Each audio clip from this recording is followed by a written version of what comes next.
अस्सलाम वालेकुम, welcome students. हमने अपनी पिछली वीडियो में क्लास 6 इंग्लिश मीडियम का मैथ की एक्सरसाइज नंबर 1.1 शुरू की हुई है। यूनिट नंबर 1 की पहली एक्सरसाइज है 1.1। तो उसके हमने पहले और सेकंड क्वेश्चन को हम कर चुके हैं। अब ये क्वेश्चन नंबर 3 हम शुरू करने जा रहे हैं। उससे पहले मैंने आपके लिए क्वेश्चन नंबर 3 मैं आपको बता देता हूँ। पहले क्वेश्चन नंबर 3 है जी हमारे पास, which of the following are proper fraction. ठीक है, वो कहते हैं जी इनमें से वो रकमें ये जो हमारे पास दी गई हैं, इनमें से हमने कौन सी रकमें निकालनी है, अलहदा करनी है प्रॉपर फ्रैक्शन की। इस क्वेश्चन को करने के लिए इससे पहले हम इस डेफिनेशन पर ज़रा नज़र देंगे। ठीक है, इस डेफिनेशन को ज़रा गौर से देखेंगे। मैंने पहले आपको पिछले लेक्चर में मैंने आपको जो डेफिनेशंस थी सारी इस यूनिट की आपको करवा दी थी। ठीक है, इस एक्सरसाइज से रिलेटेड जितनी भी डेफिनेशन थी आप वो याद कर चुके हैं, लेकिन फिर एक दफ़ा रिवाइज़ करवा रहा हूँ जी। पढ़ें जी इसको। Proper fraction, a fraction is called a proper fraction if it's nominator is less than it's denominator. ठीक है, A fraction is called a proper fraction if its nominator is less than its denominator। ये definition ये कहती है कि आपने fraction एक ऐसी प्रॉपर फ्रैक्शन एक ऐसी फ्रैक्शन है कि अगर आपका नॉमिनेटर यानी बटे के ऊपर वाली जो रकम है वो लेस देन डिनोमिनेटर छोटा हो बटे के नीचे वाली रकम से। अगर आपकी बटे की ऊपर वाली रकम बटे की नीचे वाली रकम से छोटी होगी तो ये आपका कौन सी फ्रैक्शन बनेगी, प्रॉपर फ्रैक्शन। तो आइए चलिए देखते हैं इसको जी। क्वेश्चन शुरू करते हैं। हमारे पास जो पहली रकम है जी 19/25। ठीक है, 19/25 है। तो हमें पता चला जी हमारी जो कंडीशन है वो कंप्लीट हो रही है। हमारी कंडीशन ये थी कि नॉमिनेटर लेस देन डिनोमिनेटर। तो हमारी यहाँ पे ये कंडीशन लागू होती है क्योंकि 19 जो कि नॉमिनेटर है और 25 जो कि डिनोमिनेटर है। 19 जो कि नॉमिनेटर है वो छोटा है, 25 जो कि डिनोमिनेटर है वो बड़ा है अपने नॉमिनेटर से। तो ये कंडीशन यहाँ पे लगती है। तो इसका मतलब ये वाली जो वैल्यू है ये प्रॉपर फ्रैक्शन की है। इसके अलावा आइए जी इसको देखते हैं। एक तो ये वाली रकम हमारी होगी ना प्रॉपर फ्रैक्शन। उसके बाद हमारे पास नेक्स्ट वैल्यू आती है जी 7/11। तो हमारी ये नॉमिनेटर छोटा है डिनोमिनेटर से, ये भी प्रॉपर फ्रैक्शन की रकम होगी। ठीक है, उसके बाद हमारे पास आता है जी 11/15। तो 11 जो कि नॉमिनेटर है और छोटा है 15 से हमारे डिनोमिनेटर से। तो ये हमारी जो प्रॉपर फ्रैक्शन की कंडीशन है वो इसके ऊपर लागू होती है। तो इसका मतलब ये भी प्रॉपर फ्रैक्शन है। इसके बाद हमारे पास नेक्स्ट जो वैल्यू आती है जी वो है जी 16/19। तो 16 जो कि नॉमिनेटर है छोटा है डिनोमिनेटर से, तो ये भी हमारी प्रॉपर फ्रैक्शन वैल्यू है। 11/7 ये जो वैल्यू आई है इसमें हमारा नॉमिनेटर तो बड़ा है, डिनोमिनेटर जो है वो छोटा है, तो ये हमारा प्रॉपर फ्रैक्शन नहीं है। ठीक है, और उसके बाद हमारे पास नेक्स्ट वैल्यू आती है 27/22। ये भी प्रॉपर फ्रैक्शन नहीं है। उसके बाद 32/23 ये भी प्रॉपर फ्रैक्शन नहीं है क्योंकि इसका नॉमिनेटर बड़ा है डिनोमिनेटर से। नेक्स्ट हमारे पास वैल्यू आ जाती है जी 33/40।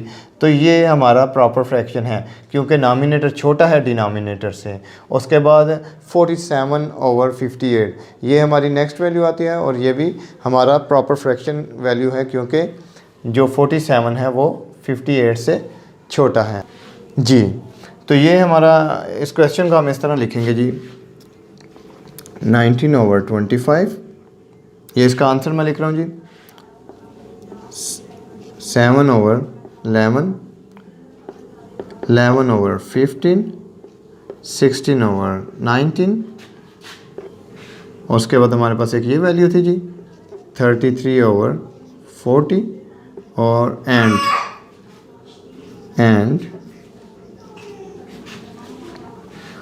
47/58 आर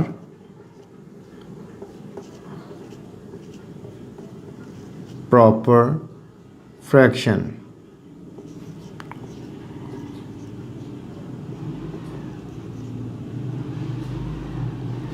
तो हमारे पास इसका ये आंसर आ गया जी 29, यानी हमारा ये आंसर बनेगा जी 19/25 and 7/11 and 11/15, 16/19, 33/40 and 47/58 are proper fractions. हमारा इसका ये आंसर आ गया जी। इसके बाद हम अपने नेक्स्ट इसका जुज़ बी करेंगे, पार्ट 2। हमारा जो क्वेश्चन नंबर 3 है इसके 2 पार्ट हैं। पहला पार्ट हमने कर लिया। पहला पार्ट क्या था, which of the following are proper fraction. अब हम इसके सेकंड पार्ट की तरफ जी स्टूडेंट, तो चलते हैं अपने नेक्स्ट क्वेश्चन की तरफ। क्वेश्चन नंबर 3 का ये पार्ट बी है, तो आइए देखते हैं इसको। Which of the following are improper fraction. इस लफ्ज़ पे आप गौर करें, इम्प्रॉपर फ्रैक्शन की बात हो रही है। पहले प्रॉपर फ्रैक्शन की बात हो रही थी, जो इसका जो इसका पार्ट 1 था क्वेश्चन नंबर 3 का, उसमें हम प्रॉपर फ्रैक्शन की बात करते थे। अब हमारा पार्ट 2 है और इसमें एक क्वेश्चन किया गया है कि which of the following are proper improper fraction. ठीक है, तो इसमें हमने बताना है इन रकमों में से कि इम्प्रॉपर फ्रैक्शन कौन से हैं। तो सबसे पहले इस क्वेश्चन को करने से पहले हमें पता होना चाहिए कि इम्प्रॉपर फ्रैक्शन होता क्या है। तो आइए देखते हैं उसको, इम्प्रॉपर फ्रैक्शन जी। तो ये हमारे पास इम्प्रॉपर फ्रैक्शन की डेफिनेशन लिखी गई है। Improper fraction, a fraction is called an improper fraction if it's nominator is always greater than it's denominators. तो हमें पता चला जो कि इम्प्रॉपर फ्रैक्शन है, इसमें क्या होता है, अगर नॉमिनेटर जो है हमारा वो बड़ा हो किससे, डिनोमिनेटर से, तो क्या होगा, हमारे पास इम्प्रॉपर फ्रैक्शन होगा। तो हमारी जो कंडीशन यहाँ पे लग रही है, यानी इस क्वेश्चन में जो कंडीशन लगती है वो ये है कि जी हमेशा always greater than, nominator always greater than denominator. ठीक है, डिनोमिनेटर से नॉमिनेटर जो है वो बड़ा होना चाहिए। तो हमारे पास जो फर्स्ट आपकी वैल्यू है ये आ रही है जी 23/21। तो हमारा जो क्वेश्चन की कंडीशन है उसके मुताबिक ये बिल्कुल दुरुस्त है। तो ये कौन सी वैल्यू होगी हमारे पास, इम्प्रॉपर फ्रैक्शन। तो आइए इसको नोट कर लेते हैं। हमारे पास एक तो ये वैल्यू आ गई जी इम्प्रॉपर फ्रैक्शन की 23/21। उसके बाद नेक्स्ट वैल्यू देखें जी 12/17। ये उसके मुताबिक नहीं, क्योंकि ये कह रहा जी हमें इम्प्रॉपर फ्रैक्शन की जो कंडीशन थी वो क्या थी जी, उसका नॉमिनेटर ऑलवेज ग्रेटर देन होगा, यानी हमेशा बड़ा होगा उसके बटे के नीचे वाली रकम से। ठीक है, तो 40/24 ये बिल्कुल दुरुस्त है, ये इम्प्रॉपर फ्रैक्शन है। 24/41 ये नहीं। ठीक है, उसके बाद 29/36 ये भी गलत है जी। 41/40 बिल्कुल दुरुस्त है। 92/29 बिल्कुल दुरुस्त है। 49/48 बिल्कुल दुरुस्त है। 73/62 ये भी बिल्कुल दुरुस्त है। तो इसका आंसर हम कैसे लिखेंगे जी, 23/21 एंड 40/24 एंड हमारे पास नेक्स्ट ये है जी 41/40 एंड 92/29 and 49/48 and 73/62 आर कौन सी फ्रैक्शन है जी, ये इम्प्रॉपर फ्रैक्शन।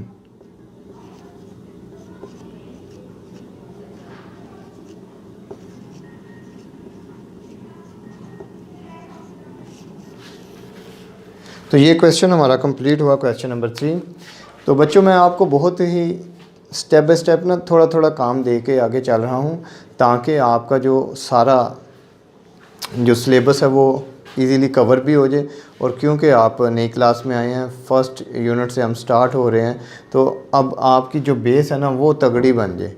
बेस अच्छी होगी तो आगे जाके आपको काम करने में आसानी होगी। हम थोड़ा थोड़ा काम रोज़ इसलिए करते हैं कि आपको आसानी से समझ आ जाए। ठीक है, तो आपने ये जो जितना भी क्वेश्चन आपको करवाया है, इसका पार्ट 1 और पार्ट 2, इसको आपने अपनी नीट कापियों पे भी करना है। ठीक है, फिर इसको रिपीट करें, प्रैक्टिस करें, ज़्यादा से ज़्यादा इसकी प्रैक्टिस करें। कम से कम आप 1 घंटा मैथ को दिया करें। ठीक है, उससे ये होगा कि आपके जो मिस्टेक्स हैं वो बड़ी तेज़ी से रिकवर होते जाएंगे। आपको पता चलता जाएगा कि आप किस जगह पे क्या गलती करते हैं और आपका मैथ भी अच्छा हो जाएगा। आप अपने इस क्वेश्चन से रिलेटेड कुछ भी अगर आप मुझसे पूछना चाहते हैं तो नीचे कमेंट बॉक्स में आप कमेंट कर सकते हैं। ठीक है, इसके अलावा आप इसके जो वीडियो है मेरा, इसके नीचे डिस्क्रिप्शन में मेरा नंबर भी आपको मिल रहा होगा। आप किसी किस्म का कोई क्वेश्चन मुझसे पूछना चाहते हैं तो मुझे रब्ता करके मुझसे पूछ सकते हैं। थैंक यू, अल्लाह हाफिज़।